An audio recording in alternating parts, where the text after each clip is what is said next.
गरिયાધાર તાલુકાના 3 ગ્રામ્ય માંડવી, ભામરિયા, શક્તિનગર માંડવી સહિત લાઠી તાલુકાના રાભડા, ભટવદર, ભાલભાવ, ધામેલ સહિતના ગ્રામ્યમાં તંત્રની બેદરકારીએ સર્જાય છે વારંવાર વીજ સમસ્યા. ડેપ્યુટી ઇજનેર જે.એ. ચૌહાણ સમક્ષ તંત્રની ઘોર બેદરકારીને લઈ રાવ. સતત વીજ ફોલ્ટ, વીજ લાઇન મેન્ટેનન્સ નહીં કરવા હોવાથી ઉગ્ર રોષ, લાખોના મોંઘા બિયારણ ફેલ થવાની ભીતિ. ધારાસભ્ય ધ્યાન આપે તેવી ખેડૂતોની બુલંદ માંગ. વારંવાર વીજ પુરવઠો ખોરવાય જેવો દિવસો સુધી વારંવાર લાઇટ હેરાન પરેશાન ખેડૂતો સામૂહિક હાજરીમાં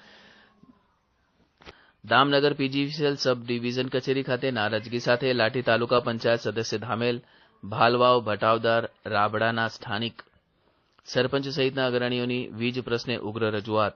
સમય મર્યાદામાં લાઇનો રિપેરિંગ કરો, નિયમિત વીજ પુરવઠો આપો. લાખોનું બિયારણ તંત્રની બેદરકારીએ ફેલ થશે તેવું દહેશત. ધારાસભ્ય સહિતના નેતાઓએ વીજ પ્રશ્ને ઉચ્ચ અધિકારી સમક્ષ ખેડૂતોના હિતમાં આગળ આવી દામનગર પીજીવીસીએલમાં યોગ્ય અધિકારીઓ મૂકી વીજ લાઇનો રિપેરિંગ મેન્ટેનન્સ કરાવવી જોઈએ તેવી ખેડૂતોમાં ઉગ્ર માંગ સાથે આવેદનપત્ર પાઠવી રજૂઆત કરી હતી.